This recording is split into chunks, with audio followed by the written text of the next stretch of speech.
Hey everyone, I hope you're all doing really well. Today I wanted to share with you an eyeshadow look incorporating all 5 of the shadows that I rolled into the introduction of my Pan Those Eyeshadows Project Pan. If you haven't yet seen my introduction, I definitely recommend that you go and check it out. I did just kick off that project only a short while ago and I am so excited to have it back. It is just my absolute favorite Project Pan, I think. I just have so much fun with it and I find it so inspiring. And I did select a pretty difficult kind of combination to pair together. I have all 5 of these shades in that project right now, and I've not yet used any of these on my eyes in any way, shape, or form yet, even though I did kind of kick off that project a short while ago. I haven't used them. I don't know why. I've been slacking on them, and I figured, okay, why don't we just start it off with a bang and just try to do all 5 of these shades in one look to start it off and just see kind of how they play off of each other, maybe think about new ways to pair them, or like, you know, just ways in general to pair them together and just play around with them. So this is gonna be my first time interacting with all of these shades in this project. Of course, I've used them all except this gray. I had used them all in the past prior to rolling them into that project, but I just thought it would be fun to just see if I can do anything interesting with this combination. The red is definitely throwing me off alongside that gray. Actually, this combination is quite difficult and it might be a bit of a challenge. I still don't know what I'm gonna do, but why don't we just hop on into it and just see what happens. I think I'm just gonna start with the shade that intimidates me the most, which is that matte red. This is by Colourpop. This is the shade Spoiled, which came from the Yes Please palette. And I'm just gonna put it onto like a small little tapered kind of brush and really dust off a lot of the product. And I'm just gonna bring it into this inner portion of my crease. I don't wanna put it over my entire crease because I think this like deeper kind of red shade is gonna be a little bit overwhelming if I put too much of it down. But I think I have this idea sort of in my head, like a very loose idea. And oftentimes when I have an idea, the execution isn't quite there. But I have an idea of doing like a two-tone crease sort of situation. We'll see. And then when I relax my eyebrows, that shade completely disappears. So I think that this may be the best way to place this for me now. I might end up adding more of it later, but for now, that's where we're gonna start off with this look. And then I think I'm gonna go into Mercury, which is that like more concrete, deep gray kind of shade. It has this purpley tone that I think is gonna play really well with that shimmer there, but we'll see. And I'm just using the exact same brush actually. Probably not the best idea, but whatever. I'm feeling kind of lazy. I didn't bring a ton of brushes up with me, but I'm just gonna really tap off the product. Again, I really wanna make sure this isn't like too intense right from the get-go, but I'm gonna just kind of pop it right into my crease.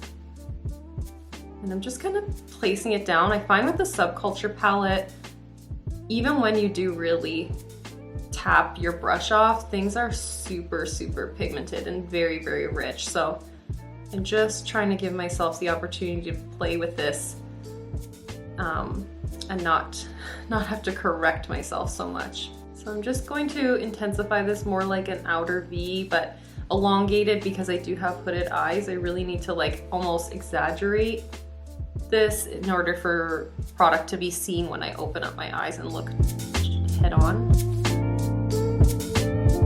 And then I have this really loose blending brush that doesn't have any product on it whatsoever. It's super loose, as you can see, like really fluffy. This one is by Kit. I never really talked about my brushes, but this is like the crease shadow brush by Kit, which is like a Rexall brand. I've had this for freaking years and this is such a soft brush, but I'm just going to really buff that edge, especially on the purple, because I found even though I was really trying to be light, it still looks a little bit heavy.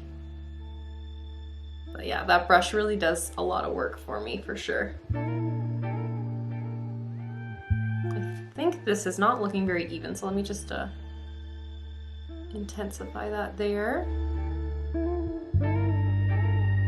So, okay, we have a little bit of a starter shape situation going on, and then I think I'm gonna actually just go right into this like purpley pinky kind of metallic. This is Garden Gate from the Nabla Soul Blooming palette, And I think I'm gonna need a glitter glue, so I did bring my glitter glue up, and I think I'm just gonna pop this all over my entire lid, and then I'll see if I want to either deepen it with that metallic or deepen it with this brown. We'll see. Sorry, I don't know if that was even in frame, but we'll either deepen it with that or with that.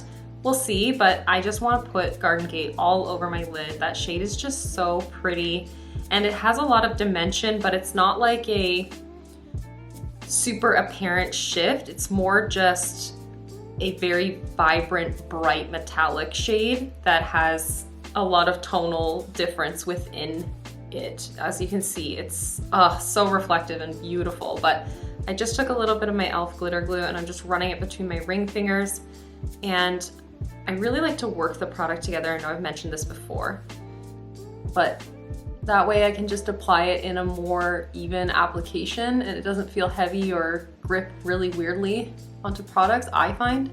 I'm just gonna apply it onto both lids. It's definitely getting quite tacky now, so we're just gonna go right into it with the metallic.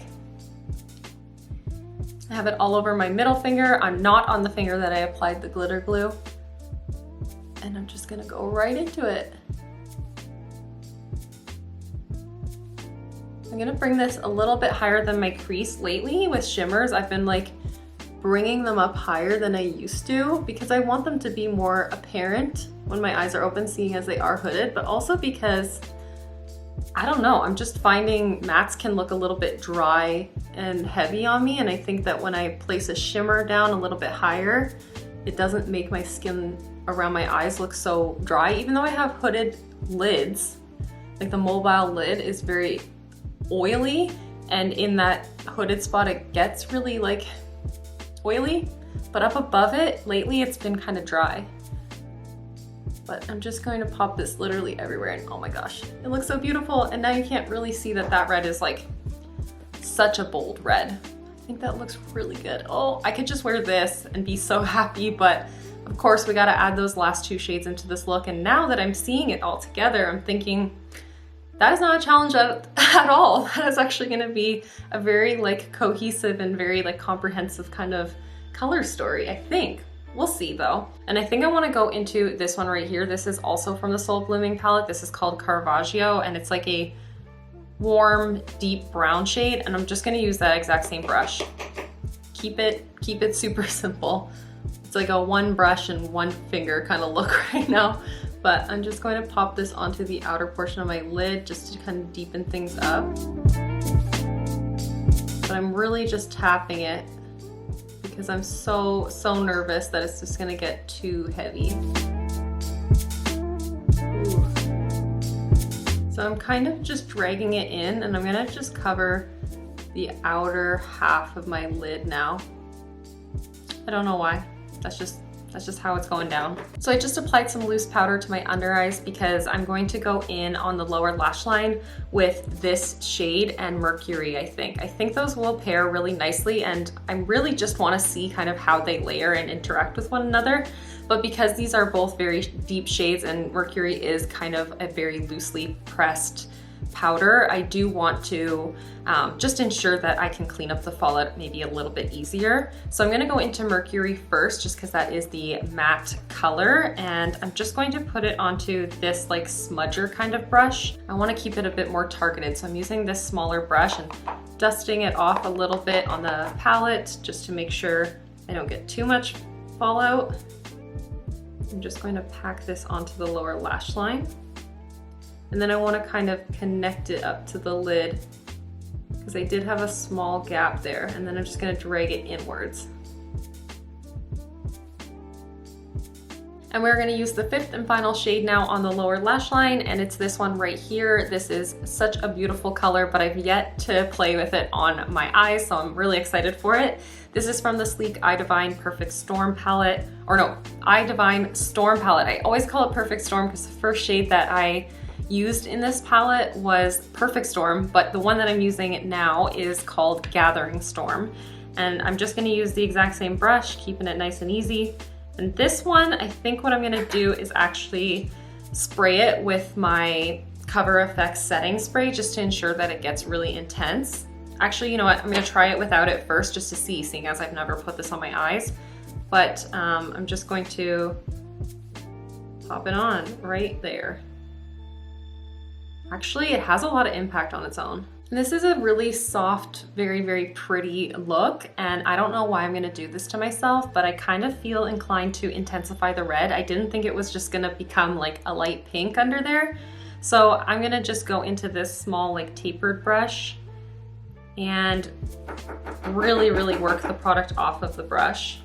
In fact, I may just kind of work a little bit onto my wrist right here, just so that I don't put down a ton. And I'm just going to re-intensify that right there. Bring it up closer to my brow.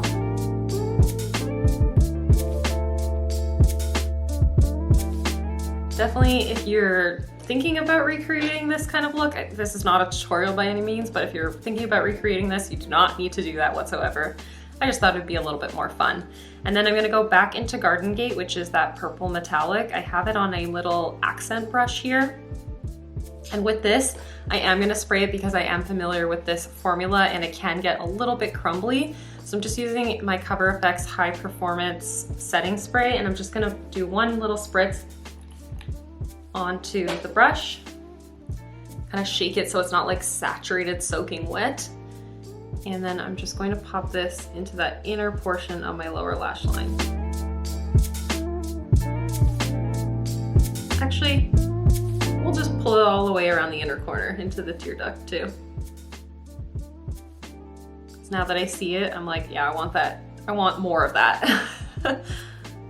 Good thing I had the powder on because a little bit of that purple did end up just falling out, but I'm just going to kind of like flick my wrist and really flick this away. Dust it away.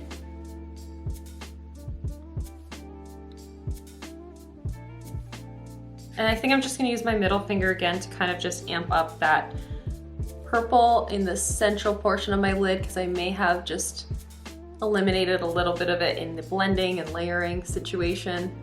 And this way it kind of merges that dark brown into the purple again a bit better. And I think I'm just gonna head off camera, put on some mascara, and I'll be right back to share with you what the look looks like completed. So here is everything with the mascara on. I did also just kind of amp up my lipstick. Everything that I'm wearing on my face will be down in the description box, but this is much more cohesive and actually really pairs very nicely in a way that I was not really anticipating. I was kind of a little bit nervous about the idea of sitting down without a real plan and kind of hoping something would turn out, but actually I really like it. Like, I think that because that shimmer Garden Gate has so much dimension to it, it can really play off of all these different tones in different ways. And even though the red is maybe a little bit more vibrant than many people would go for, I think that it really just plays off of it. Like, this is a very like ethereal but moody kind of vibe. I don't know. Oh, why don't I zoom you out so you can see the whole look?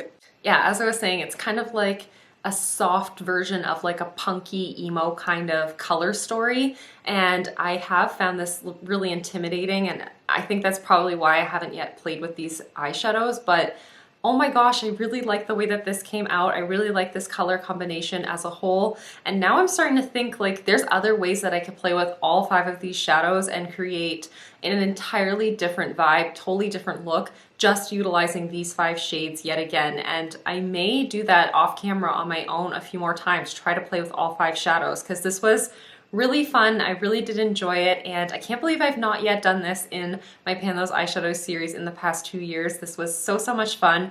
Thank you so much for watching and for hanging out with me, and I'll see you in the next one. Bye everyone.